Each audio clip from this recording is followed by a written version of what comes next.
Hello and welcome back to my Dandelion Diaries. Today's ink exploration is going to be all about dark browns. So we have finished with the greens, the blues, all of that. We're going to move straight into the brown inks, which is another one of my favorite categories. I'm going to start with the dark browns just because I feel like that's a good place to start. You know, dark, light, medium, anywhere in the middle is fine. As for supplies today, we have a 𝗦𝘃𝗫𝗄𝐵𝐵 A5 notebook. This is in the Yama Zakura cover. Looks like this.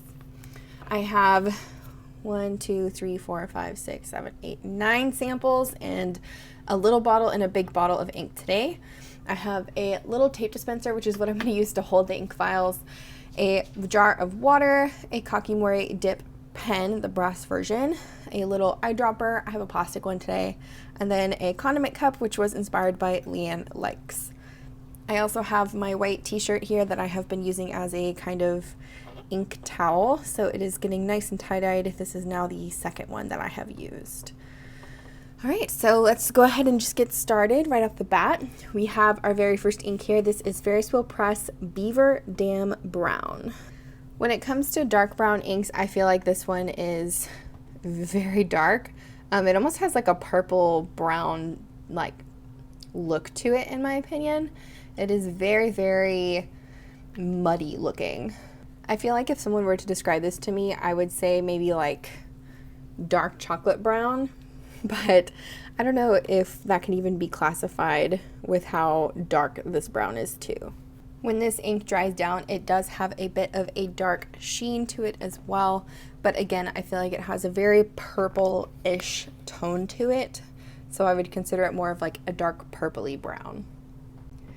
The next ink we have is another Ferris Wheel Press, and this is a exclusive with one of their other companies, I guess. It is from Wonder Pens, and this is Writing Desk.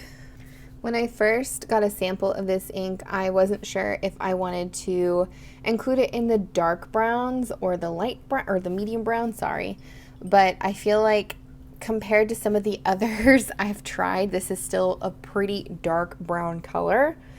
It is a little bit lighter than some of the others we will be putting down today, but I love the shading this has and also the sheen that it has when it dries down. Out of all of the brown inks in my collection, this is definitely one of my favorites. It is the closest ink I have found to another discontinued ink, which is Pilot Iroshizuku's Tsukushi.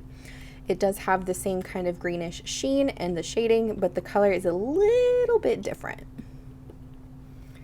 The next ink we have is Diamine Pick Me Up. And this is a scented ink from the Diamine Inkvent 2022 Green Edition. This ink is supposed to smell like coffee, but in my opinion, it really smells more like chocolate.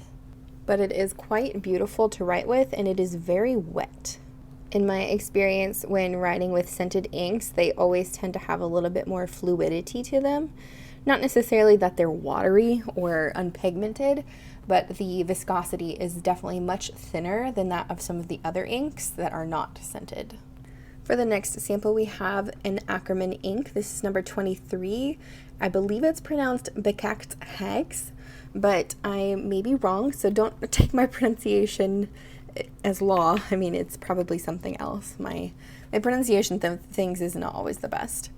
But this is definitely one of the darkest browns in the Akkerman collection that I have tried, and I absolutely love it. I think it is a beautiful dark chocolatey brown. Akkerman Bekakt Haags is definitely chocolatey and rich. I would say shading wise, it's got some pretty good shading, but when we get to the dried swatches, you'll be able to see it a little bit better. In terms of tone, it has almost a reddish dark brown to it in person. Maybe even a slightly orange, but not as orange as another Akkerman ink, which is SBRE brown. The next sample we have is Monteverde's Brown Sugar. Monteverde's Brown Sugar is honestly one of my favorite brown inks that I have ever tried out. I don't yet have a bottle of this as I'm still working through this sample. I have probably about one ink left, like one pen ink left of it, but it is this gorgeous, rich, chocolatey, like it's like melted brown sugar, maybe like a caramel, like a dark caramel. But the thing I love about it the most is definitely the shading that it has in writing. I love how parts of the letters come down a little bit lighter and parts of the letters come down a little bit darker. It looks very, I don't know, it's very satisfying to write with. The next sample we have here is DeAtramentis Document Sepia Brown. I honestly have a love-hate relationship with the DeAtramentis document inks. Some of them I feel are very good, like the Document Black. There's even some Document Purples that I really like. But the browns, there's just something about them. I think they just are too washed out looking, and they don't always appear really nice in writing. Like they're just, they're kind of muted. Maybe that's the best way to look at them. There has been one thing that has been very consistent with DeAtramentis inks, and that is that they are very, very wet. So I've never had any problems with them being dry writers, only just that some of the colors appear a bit washed out and don't dry down the way I would want them to based on the color swatches. With Sepia Brown, there is just a lot of flat brown, and it's not one of my favorites. I definitely will use up the rest of my sample, but to me, this one is not something I would go for. I just think there's too many other options out there that would do better for the circumstance that I would want. The next sample we have is Robert Oster Melon Tea. And this one may not really be considered dark brown. It's kind of like a dark olive, maybe. I just didn't want to include it in the olive swatches because I felt it was too brown leaning.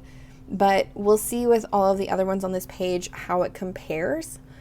I will say that Melon Tea is not necessarily known to be a brown ink. I think it's actually considered a green ink, but I think it is definitely a little bit more brown. But you guys tell me what you think.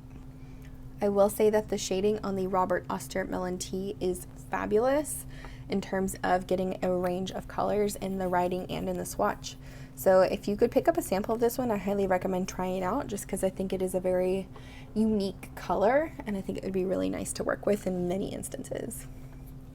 Next we have our only shimmer ink this round, and that is Ferris will Press Land of Shangri-La.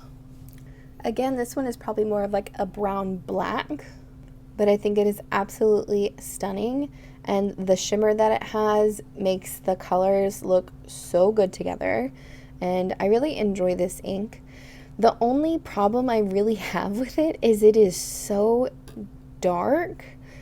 I mean, like I said, it's a brown black in my opinion. So if you like a little bit of an off black or a little bit more brown black, then this would be a very good choice. And you could always just take the ink up without the shimmer. But in terms of when I want a brown ink, I don't typically go for something that's so close to black. However, I guess in like a more work environment where you couldn't go, you know, super light brown or anything, this would probably be a really good option without the shimmer.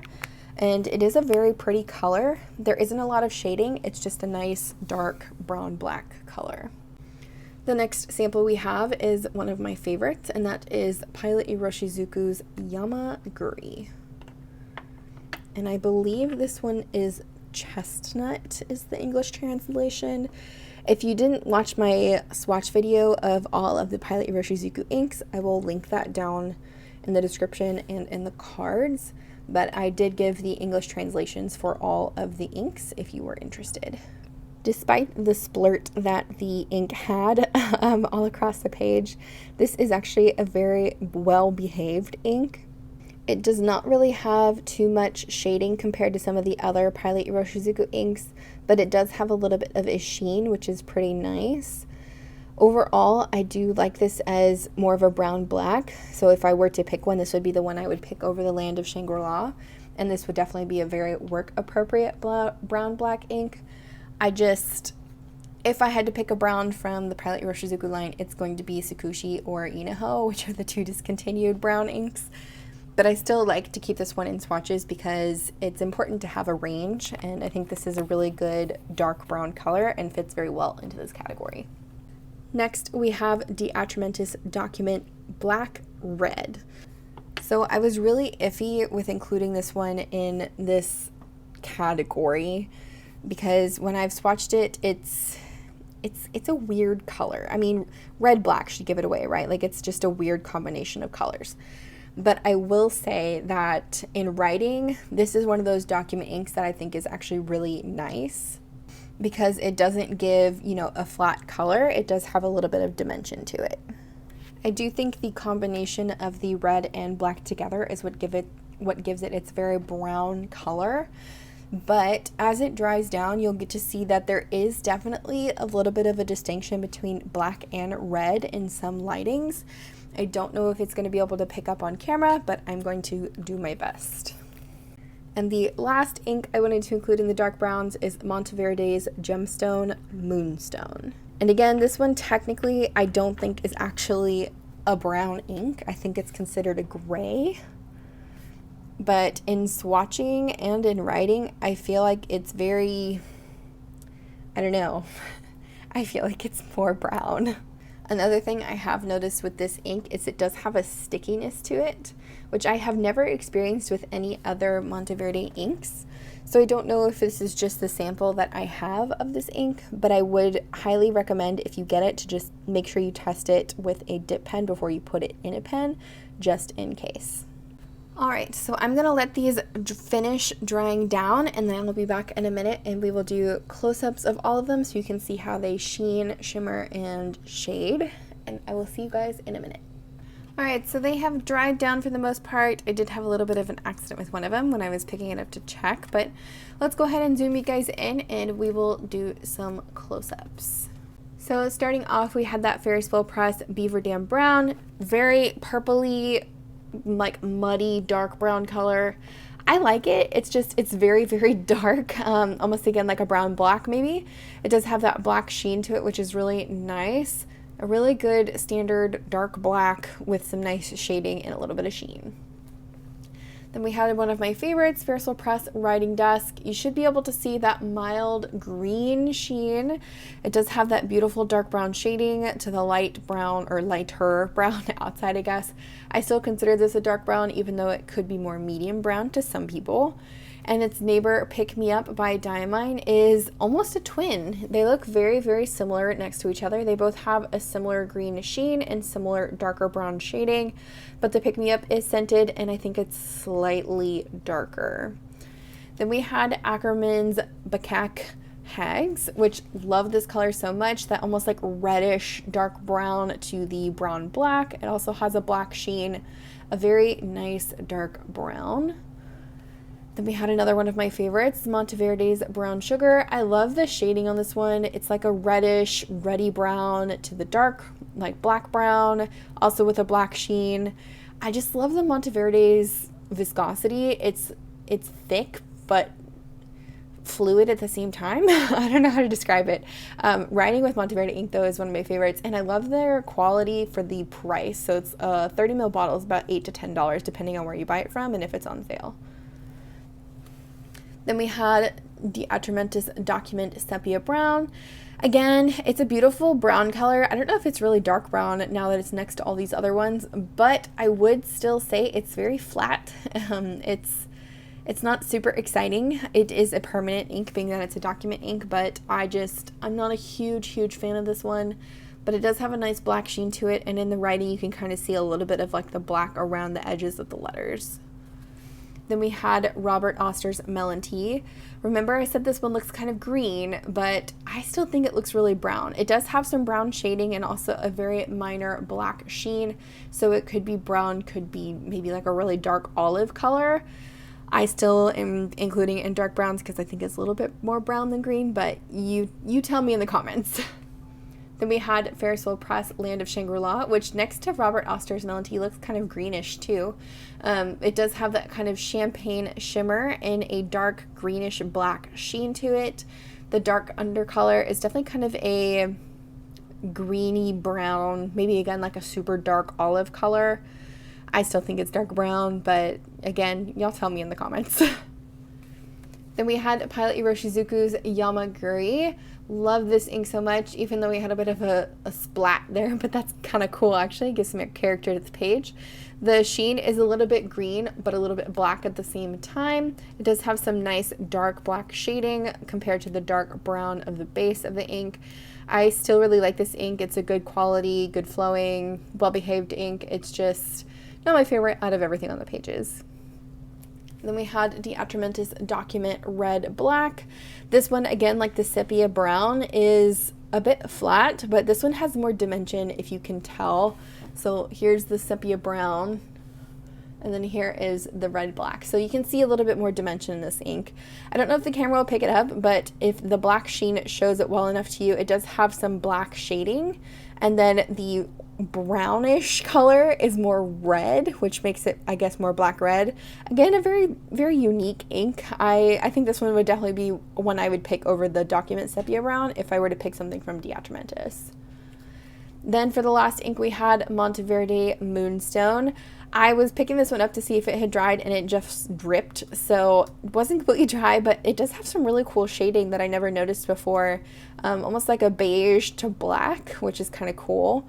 I would say this is a bit more gray, maybe gray-brown, maybe. It's kind of more muted in this swatch, but again, I don't know if my sample is a good one or not because it is kind of gummy, which none of the other Monteverde inks I've ever used have had that kind of quality. So not sure if it's just the sample I have or if it's just this certain color of the ink from this brand. Alrighty, so that is our first group of brown inks, the dark browns. So let me know what you guys think in the comments. I personally think a lot of these are brown, like dark brown, like especially this group over here and Beaver Dam brown. These ones here in the middle are a bit warmer, so they may not be truly a dark brown to some, but I still think with the writing samples, they definitely appear a bit darker than the swatches, which is kind of what I usually go for, is go by the writing sample and not necessarily the big swatch. But let me know what you guys think in the comments. I will definitely be having some more browns for our ink explorations, and y'all can kind of tell me what you think with those as well. If you're interested in any more of the ink swatches I have done, I will leave a playlist down in the comments and also up in the cards. We have started with blacks and made it all the way to browns now, and I'm super excited to finish out the rainbow for the rest of this year, and I'm excited to see if there's any other ink explorations you guys want me to do after that. Again, I want to thank you guys so much for watching. I love you all so much, and I will see you in the next one. Bye.